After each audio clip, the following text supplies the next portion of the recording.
శ్రీకృష్ణ మాధవ మధుసూదన మోహన రూప గోపాల మోహన రూప గోపాల ఊహాతీతము నీలీల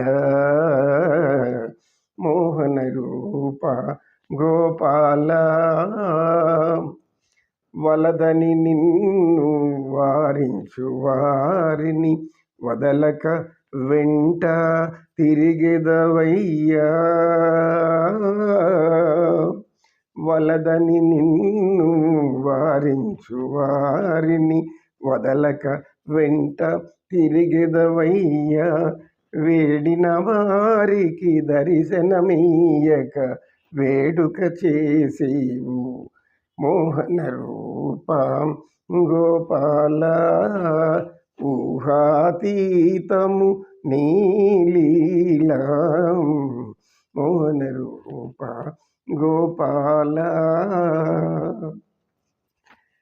ఎప్పుడైతే తల్లిదండ్రులు కౌగులించుకున్నారు, కూర్చోబెట్టుకున్నారు, అప్పుడు తొడల మీద కూర్చోబెట్టుకుంటే బిడ్డల్ని తలంతా నిమిరారు, ఒళ్ళంతా తాకుతున్నారు, ముద్దాడుతున్నారు. ఆ ముద్దు మోముని ముద్దు పెట్టుకునే అదృష్టం వాళ్ళకి కలిగింది. ముక్కోటి దేవతలకు సైతం లేనటువంటి అదృష్టం దేవకి వసుదేవులకు, అంతకుముందు యశోదానందులకు ఆయన అందించి వచ్చేసాడు. అది వారి పూర్వజన్మ సుకృతం. సుకృతము అంటే మంచి చేసినటువంటి ఒక పుణ్య ఫలం, వ్రత ఫలం, లేదా దాన ఫలం, ధర్మ ఫలం, యాగ ఫలం, యజ్ఞ ఫలం, ఎన్ని ఫలాలను చెప్పుకోవచ్చు. పరమాత్ముని తాకి పరమాత్ముని తన అనుభవాలిచ్చినటువంటి యశోదాదేవి ఆమె ఏం తపస్సు చేసిందో, ఏం పుణ్యం చేసిందో కదా అని అంటారు అందరూ కూడా. కవులు, గాయకులు, గొప్ప గొప్ప వాళ్ళంతా కూడా చెప్తారు. కనుక ఇక్కడ ఇప్పుడు ఈ పుత్రవాత్సల్యము ఈ యొక్క వసుదేవునికి, దేవకికి ఇప్పుడు ఆ ఆనందం తెలిసి వస్తూ ఉంది. ఆ బిడ్డలను తాకుతూ ఉంటే ఒళ్ళంతా కూడా గగురు పొడుస్తూ ఉంది. ఎందుకు ఆనందం, ప్రేమ ఉప్పొంగిపోతూ ఉంది. సహజంగా బిడ్డలు ఏదో వేరే ఎక్కడ చదువుకుంటూ అలా వెళ్ళి కొంతకాలం దూరంగా ఉన్నప్పుడు ఇంటికి వస్తే తల్లిదండ్రులకు ఎంత ప్రేమరా అంటే వాళ్ళని కౌగులించుకొని ముద్దాడి ముచ్చట్లాడి అనేక విధాలుగా ఆనందిస్తారు తల్లిదండ్రులు. పిల్లలు కూడా మరిచిపోతారు తల్లిదండ్రుల ప్రేమను. ఇది ప్రేమ అంటే. ప్రేమ అంటే ఏమి, వారు తన్మయం చెందాలి. తన్మయత్నంలో వాళ్ళుండి ఆ తన్మయత్నాన్ని బిడ్డలకు కూడా అందించాలి. ఆ యొక్క ప్రేమ ఫలాన్ని దేమి మాతృవాత్సల్యము, పితృవాత్సల్యము, అదేవిధంగా బిడ్డల వాత్సల్యము, సంతాన వాత్సల్యము. ఆడబిడ్డ అయినా మగబిడ్డైనా అన్ని బిడ్డలు సమానమే. ఇప్పుడు ఇద్దరిని తొడల మీద కూర్చోబెట్టుకున్నారు. ఇద్దరికి మొక్కలంతా కూడా అలా తుడుస్తున్నారు, చెమట పట్టిందంతా కూడా. వారికి అంతా కూడా నిమురుతున్నారు ఆ ఎంట్రుకలను.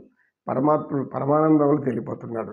ఎందుకంటే తల్లిదండ్రుల ప్రేమను ఎలా కోరుకున్నాడో ఇప్పుడు ఆయనకు అలా లభిస్తుంది ఈ వయసులో. కనుక ఏం చేశారు, వాళ్ళందరూ తీసుకొని వచ్చి అందరూ కూర్చున్నారు.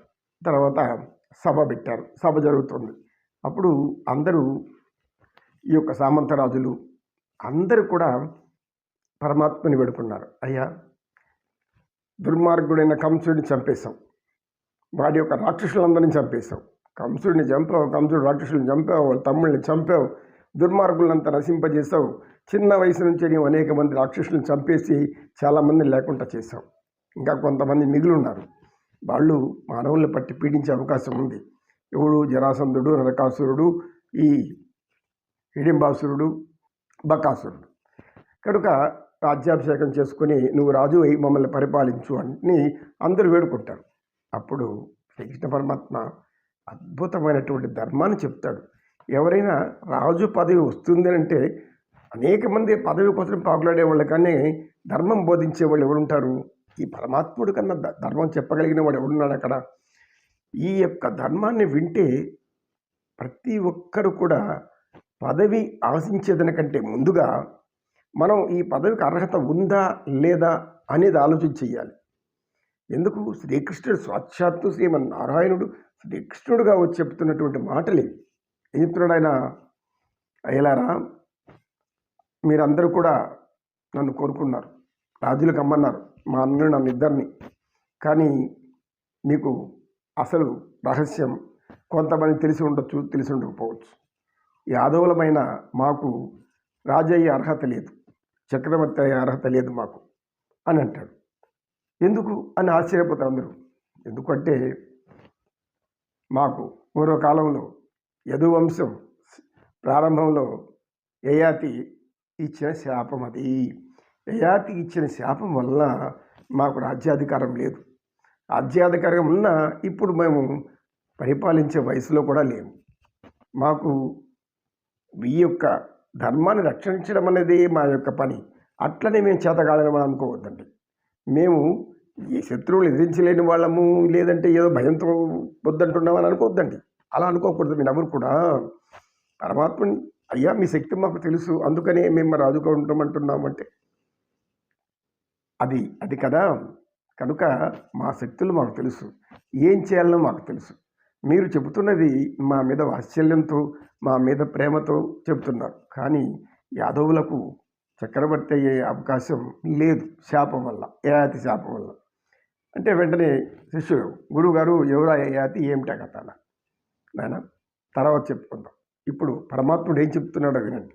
ఎటువంటి ధర్మాన్ని చెప్తున్నాడు చూడండి.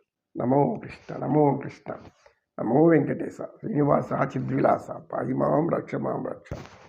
నమో కృష్ణ, నమో కృష్ణ. కృష్ణం వందే జగద్గురుం శ్రీ వెంకటేశం. వెంకటాద్రి సమస్థానం బ్రహ్మాండే నాస్తి కించన వెంకటేశ సమో దేవో నభూతో నభవిష్యతి. కలియుగ వరదుడు, కోరిన వారికి అభయమిచ్చే కోనేటి రాయుడు, కొండంత దేవుడు. మనం హృదయంలో ధర్మం ఉండాలి, హృదయంలో నీతి ఉండాలి, సత్యం ఉండాలి, న్యాయం ఉండాలి, అన్నీ ఉండాలి. సకల గుణాలు సద్గుణాలు ఏమైతే పరమాత్ముడికి ఉందో దాంట్లో కొన్నైనా పెట్టుకొని పోతే పరమాత్మను అనుగ్రహిస్తాడు. తెలుసుకోండి. భక్తి అంటే సకల సద్గుణాలు కలిగి ఉండడమే భక్తి. జ్ఞానము అంటే సకల సద్గుణాలను ఆచరిస్తూ ఉండడమే జ్ఞానం. అంతకంటే వేరే మార్గం ఏమీ లేదు తరించడానికి, ముక్తి పొందడానికి. నమో కృష్ణ, నమో కృష్ణ, నమో వెంకటేశ. కృష్ణం వందే జగద్గురుం.